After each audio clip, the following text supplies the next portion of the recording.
नमस्कार। जब हम भारतीय लोकतंत्र की बात करते हैं तो अक्सर कहते हैं कि ये दुनिया का सबसे बड़ा लोकतंत्र है। लेकिन इसकी असली मजबूती इसकी नींव में है, और वो नींव है इसके चार स्तंभ। तो चलिए आज समझते हैं कि ये पूरा सिस्टम आखिर काम करता कैसे है। तो इस पूरी कहानी को ना एक बहुत ही सीधे से सवाल से शुरू करते हैं। कभी सोचा है कि हम जो एक वोट डालते हैं वो आखिर उन बड़े बड़े कानूनों को कैसे बनाता है जो हमारी रोजमर्रा की जिंदगी पर असर डालते हैं? अच्छा, सबसे पहले एक बात बिल्कुल साफ कर लेते हैं। ये जो चार स्तंभ शब्द है ना, ये सीधे कॉन्स्टिट्यूशन की किताब में लिखा हुआ नहीं मिलेगा। असल में ये एक फ्रेमवर्क है, एक तरीका है ये समझने का कि हमारे देश में पावर को कैसे बांटा गया है, ताकि लोकतंत्र की नींव हमेशा मजबूत रहे। तो चलिए बात करते हैं पहले स्तंभ की, विधायिका। अब देखिए, जैसा नाम से ही जाहिर है, ये लोकतंत्र में सीधे सीधे जनता की आवाज है। हमारे कॉन्स्टिट्यूशन ने ना विधायिका की शक्तियों को बहुत साफ साफ बांटा है। मतलब सब कुछ लिखा हुआ है। जैसे कुछ आर्टिकल्स ये तय करते हैं कि संसद कैसे बनेगी, तो वहीं सेवेंथ शेड्यूल जैसी व्यवस्था ये तय करती है कि भाई केंद्र किन मुद्दों पर कानून बना सकता है और राज्य किन पर। इससे क्या होता है, कोई कंफ्यूजन ही नहीं रहता। लेकिन सवाल ये उठता है कि हमारे संविधान बनाने वालों ने ऐसा किया ही क्यों? तो देखिए, इसका जवाब हमें इतिहास में मिलता है। अंग्रेजों के शासन के बाद वो ये पक्का करना चाहते थे कि एक कानून बनाने की ताकत सीधे जनता के चुने हुए लोगों के हाथ में हो, ताकि सत्ता फिर कभी किसी एक इंसान या एक संस्था के पास सिमट कर न रह जाए। और इसी सोच को डॉक्टर बी.आर. अम्बेडकर के इस कथन से और बल मिलता है। उन्होंने कहा था, राजनीतिक लोकतंत्र तब तक नहीं टिक सकता जब तक कि उसके आधार में सामाजिक लोकतंत्र न हो। और विधायिका असल में इसी सिद्धांत को हकीकत में बदलती है। एक ऐसी जगह जहां समाज के हर तबके को अपनी आवाज उठाने का मौका मिले। तो ये पूरी चेन काम कैसे करती है? देखिए, बहुत सिंपल है। हम वोट देते हैं, उससे एक रिप्रेजेंटेटिव चुना जाता है, और फिर यही रिप्रेजेंटेटिव संसद या विधानसभा में जाकर जीएसटी हो या राइट टू एजुकेशन एक्ट ऐसे कानून बनाते हैं जो सीधे सीधे हमारी जिंदगी पर असर डालते हैं। चलिए अब आते हैं हमारे दूसरे स्तंभ पर, एग्जीक्यूटिव यानी कार्यपालिका। अब इनका काम क्या है? विधायिका ने जो कानून बनाए हैं उन्हें जमीनी हकीकत में बदलना, उन्हें लागू करना। इन दोनों के बीच का फर्क समझना ना बड़ा मजेदार है। इसे ऐसे समझिए, अगर विधायिका कानून की किताब लिखती है तो कार्यपालिका उस किताब में लिखी बातों को असल जिंदगी में लागू करने का काम करती है।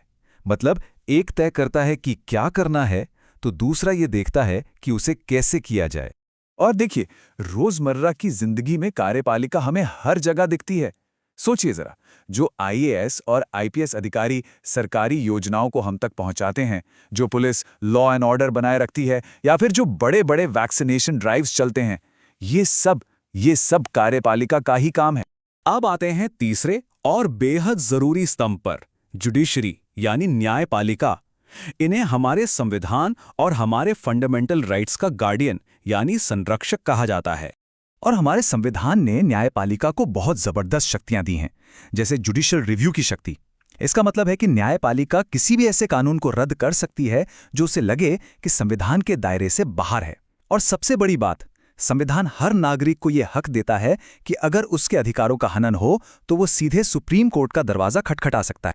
देखिए, संविधान बनाने वालों का इरादा बिल्कुल साफ था। वो एक ऐसी इंडिपेंडेंट बॉडी बनाना चाहते थे जो नागरिकों के फंडामेंटल राइट्स की रक्षा कर सके और सरकार को अपनी पावर का गलत इस्तेमाल करने से रोक सके।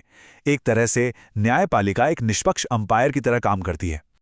और इसी अधिकार के महत्व को समझाते हुए डॉक्टर अंबेडकर ने इसे संविधान का हृदय और आत्मा कहा था। जरा सोचिए, ये बात अपने आप में बताती है कि न्याय तक हर एक नागरिक की पहुंच हमारे लोकतंत्र के लिए कितनी ज्यादा जरूरी है। और अब बात करते हैं चौथे स्तंभ की, जिसे लोकतंत्र का प्रहरी या वॉचडॉग भी कहा जाता है। और हां, ये अपनी भूमिका में बाकी तीनों से काफी अलग है।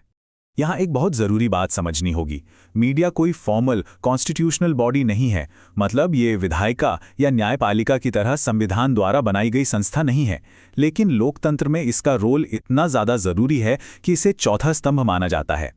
तो सवाल उठता है, मीडिया को यह ताकत मिलती कहां से है? तो ये मिलती है उसी संवैधानिक अधिकार से जो हम सभी को मिला है, आर्टिकल 19(1)(a यानी freedom of speech and expression. और सुप्रीम कोर्ट ने बार बार ये साफ किया है कि प्रेस की आज़ादी भी इसी अधिकार का एक हिस्सा है। तो फिर इसका सबसे जरूरी काम क्या हुआ? इसका काम है बाकी के तीनों स्तंभों पर पैनी नजर रखना और ये पक्का करना कि वो जनता के प्रति अकाउंटेबल यानी जवाबदेह बने रहें। एक तरह से ये सरकार के काम में ट्रांसपेरेंसी लाने का एक बहुत जरूरी जरिया है। तो हमने चारों स्तंभों को एक-एक करके समझ लिया। अब देखते हैं कि ये सब मिलकर एक साथ हमारे लोकतंत्र को मजबूत कैसे बनाते हैं। देखिए, भारत का जो सिस्टम है ना, वो पावर के रिजिड सेपरेशन पे नहीं चलता, बल्कि ये चेक्स एंड बैलेंसेस के सिद्धांत पर काम करता है।